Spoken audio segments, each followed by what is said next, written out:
Efa an-taona maro no niandrandran'ny mponina Antananarivo ny fahavitany arabe manodidina Atsinanana sy Avaratra Atsinanan'Antananarivo. Arabe ahafahana mampitohy faritra roa mifanalavitra sy mila mandalo eny afovoan tanàna. Androany alakamisy no nitokana tamin'ny fomba ofisialy ity lalam-baovao ity, ary arabe iarivo no anarana nampisalorana azy. Hafalinany an'ny filohan'ny Repoblika Andry Rajoelina nanapaka ny riba manamarika ny fanokafana ny lalana androany. 20 minitra fotsiny sisa no anaovan'ny lalana mampitohy ny trano fonenany eny Ambatobe amin'ny toeram-piasany hoy izy. Vao maika moa faly izy satria raha ny filazany dia izy no nanomboka ary izy no mamarana ny asa. Raha fehezina dia isika no nanomboka an'izao FOTODRAFITRASA zao. Isika no mamarana azy ary isika androany no nitokana azy. Fa ny zavatra lehibe indrindra dia ity, ny vahoaka no hisitraka azy. Tsy nitsahatra naneo ny hafaliany moa ny mponina eny amin'ny manodidina ny lalam-baovao, ary efa nisy ny nanomboka nampiasa azy na dia anio amin'ny misasaka na aza vao tena hisokatra amin'ny fomba ofisialy ny arabe. Taloha zao tary amin'ny sisiny tary ny lalana dia lasa midina azy, tsy maintsy midina azy zany.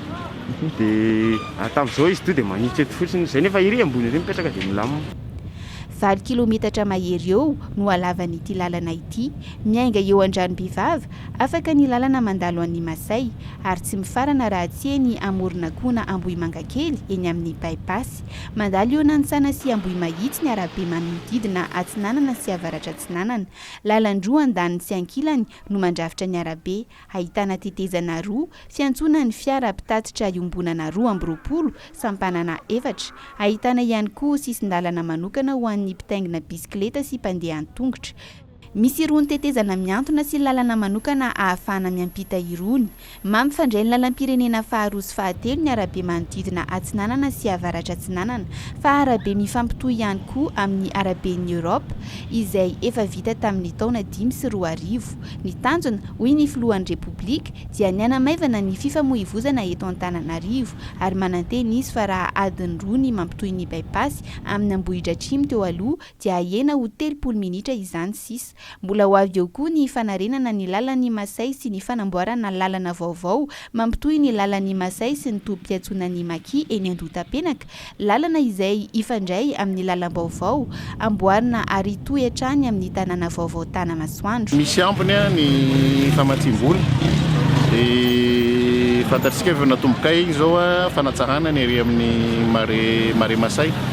Dia misy ambony kely zay eo dia efa nanomboka ny étude mampitohy ny mare Masay zay makany amin'ny kianjan'ny Maki amin'izao fotoana zao. Dia efa nomboka atoato moa zao ilay flyover eo amin'ny Maki, efa nahazo ordre de service ny entreprise dia mitohy mandrapatonga ny amin'ny tanàna vaovaonay Tanamasoandro miasa. Hisy fiara fitaterana vaovao ihany koa eny amin'ny lalam-baovao, fiara fitaterana izay anara-penitra kokoa, hiasa sy hisokatra araka izany amin'izay ny tobi-fiantsonana fisandratana eny amoronakona.